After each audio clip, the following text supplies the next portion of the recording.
Thank you. Excellency Mr. Rex Tillerson, Secretary of State, United States of America. Excellency Ambassador Godek, colleagues from the Ministry of Foreign Affairs, members of the Fourth Estate. I am delighted to welcome and host His Excellency Rex Tillerson, the Secretary of State of the United States, to Nairobi today.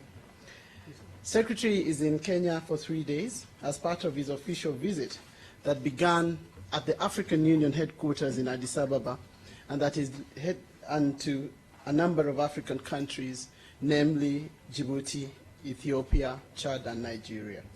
On behalf of His Excellency the President, the government and the people of the Republic of Kenya, and indeed on my own behalf, I take this opportunity to express our utmost gratitude to Secretary Tillerson for his historic visit. Visiting Kenya as part of his first official tour of Africa is not only a great testament to, but a timely reaffirmation of a deep historical and strategic relationship between Kenya and the United States of America. Late this afternoon, Secretary Tillerson had the opportunity to meet and hold bilateral talks with Excellency President Uhuru Kenyatta, during which a range of issues were discussed and modalities of follow-up of agenda agreed upon. During their meeting, President Kenyatta expressed his satisfaction at the existing strong bilateral cooperation on a wide range of issues and areas.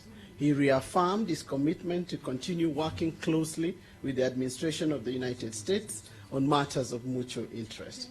The discussion focused on priority areas of cooperation, including their shared conviction in the fight against terrorism, radicalization, other transnational crimes, as well as regional peace and security, and more importantly, our economic partnership.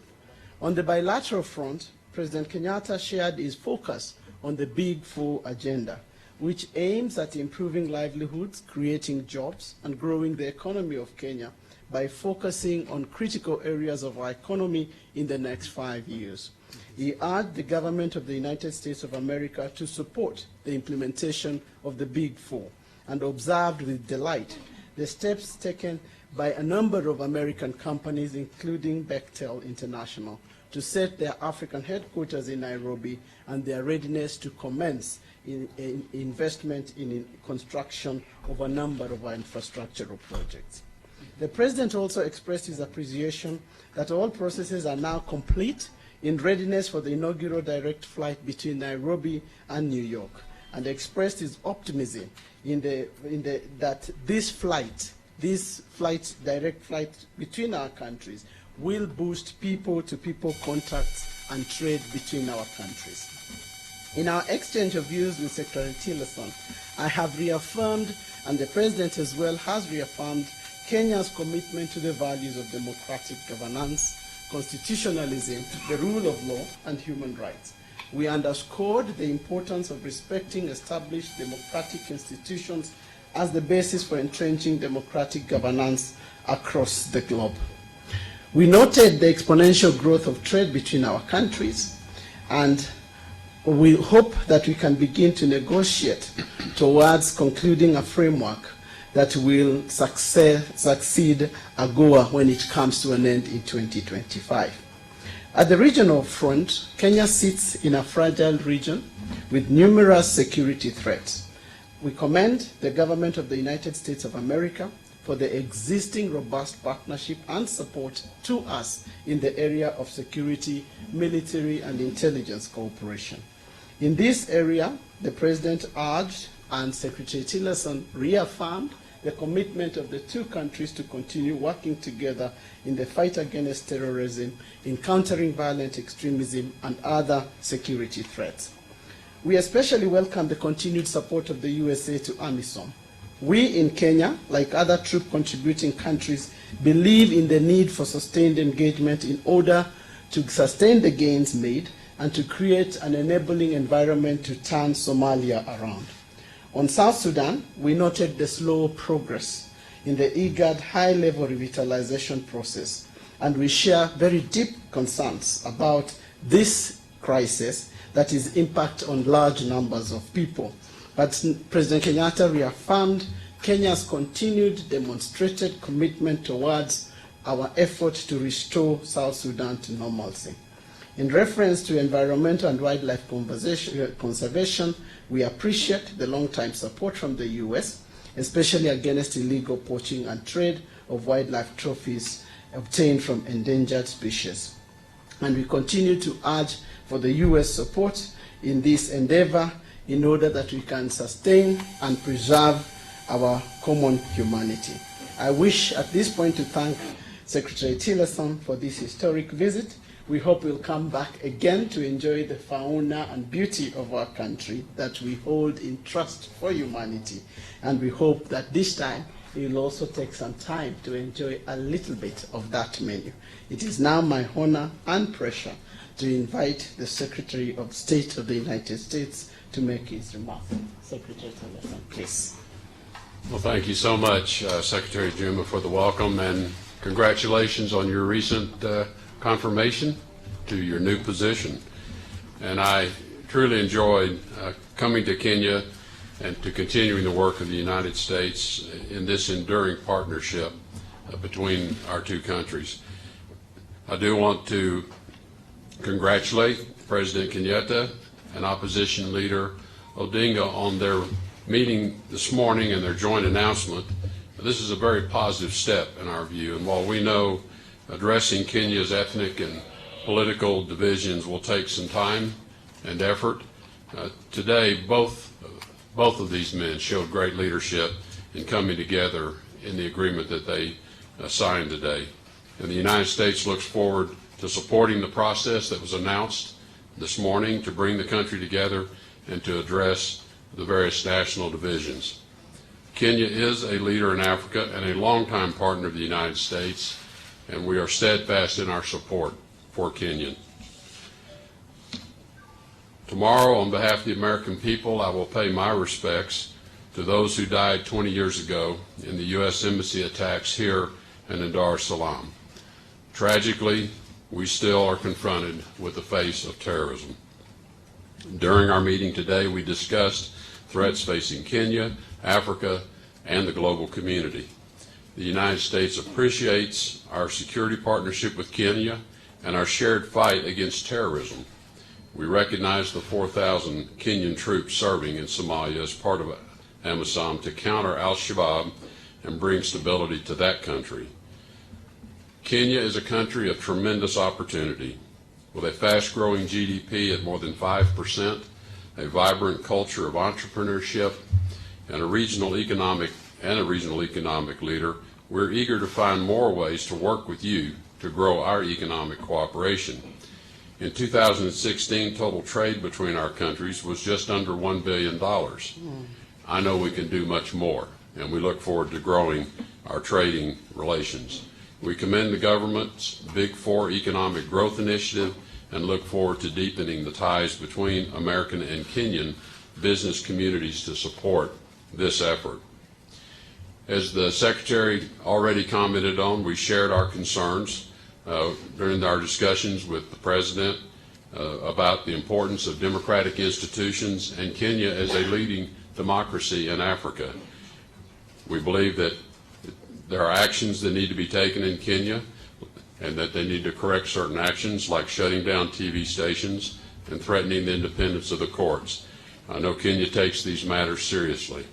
The free and independent media is essential to safeguarding democracy and giving all Kenyans confidence in their government. The United States looks forward to growing our comprehensive relationship with Kenya. Our commitment is not to one party, but to all of the Kenyan people. We stand ready to assist Kenya and the Kenyan people as they move forward on what we know will be a very bright future. Thank you very much. Thank you.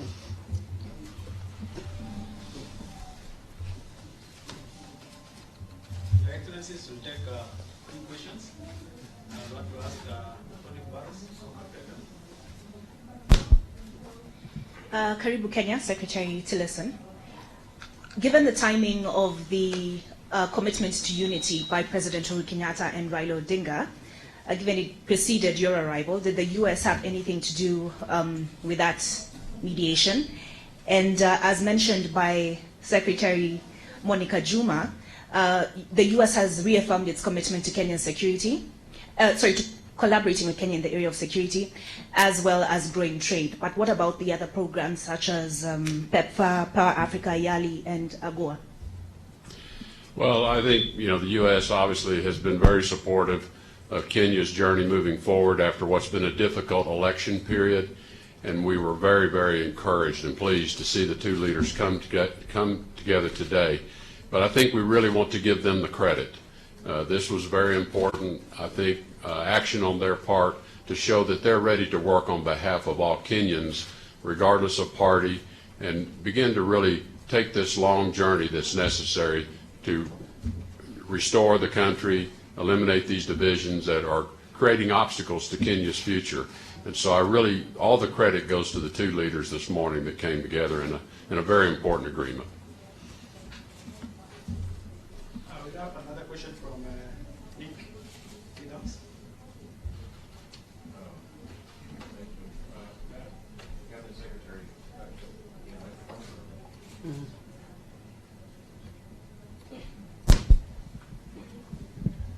Madam Cabinet Secretary, could you respond to the Secretary's remarks? And can Kenya truly call itself a democracy in light of the severe restrictions imposed on free media in the country, starting with the silencing of television outlets, the firing of editors, and pressure on news outlets to stifle criticism of the government?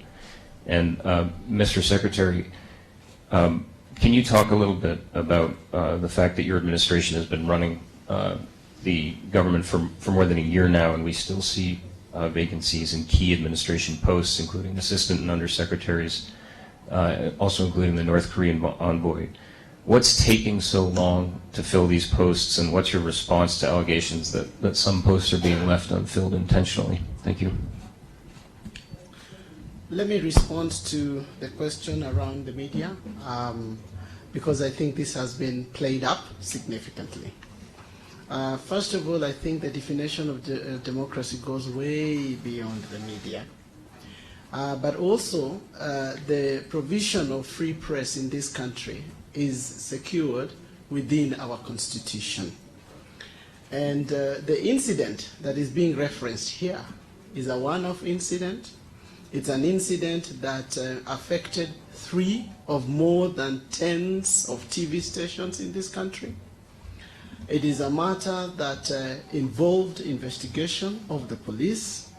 And you will know, if you operate in this environment, that we have perhaps the largest media core anywhere on this African continent. So the notion that there is a restriction of the media in Kenya is actually not backed by fact and reality. And this country, I think it is important for me to emphasize that we bestowed upon ourselves a progressive constitution because we believed that only that constitution, only those liberties, only those privileges guaranteed by the constitution would help us to realize our full potential as a country. And that involves a whole range of rights and protection of institutions beyond the media. And I have to say this, that since this process began, the search of that new constitution, which was 3 decades ago, up and until 2010, when we promulgated the 2010 constitution. And from 2010 to today, including in the event that Secretary of State was referencing this morning, are all indications of our fidelity to our aspiration to deepen our democratic credentials. And therefore, I want to put it to everyone here that the democratic project in this country is on the right trajectory, and it is not under any form of threat whatsoever. Well, I think this is a question you're probably going to be asking the day the end of the first term of this administration ends. We have a number of nominees in the system, as you well know. We've had a number that have been confirmed this year. There are several waiting on their hearings to be scheduled before the relevant committees. But as you well know, the process is a fairly rigorous one. From the time we select an individual, they agree to serve, to go through their clearance processes, to go through the clearance, both from the standpoint of security, but also the clearance with the White House process, and then make their way over to be nominated directly for consideration by the confirmation by the Senate. And along that way, not surprisingly, sometimes things come up and people decide they don't want to proceed any further, or things come up that disqualify individuals. That's why we have a clearance process. It's an important element of the whole process of naming and confirming people, so that when they are confirmed and they're ready to serve, there's no question that they meet all the qualifications as well. And when that happens, we have to start the process over, and that's happened to us on a number of occasions. I think with respect to the open positions, I've said this many, many times. I'm going to stick with what I've said and stand by it. I think if you look at the results that we're getting in very important policy areas, and you mentioned North Korea and the open positions we have there, I think as we've seen in the last 24 hours, the policy that was put in place and has been executed by the State Department over the past year has succeeded. And we've done that in spite of the fact that we have people serving in acting positions in some cases. So, as I've said many times, I don't lose a wink of sleep over the fact that we may not have our nominees in the position, because we have very capable, skilled, career diplomats ready to step up and serve in those positions, and they are serving superbly, and we are moving the policies forward, and nothing is being held up because the positions are open. But I like to have them filled. Of course I would like to have them filled, because it's easier on everyone, including our career people and some of the career people that are waiting for confirmation. It's a very different matter to be Senate confirmed versus in an acting role, and we know that. But having said that, I am very, very proud of the State Department and the work that we're getting done. One final question from Madam Molly.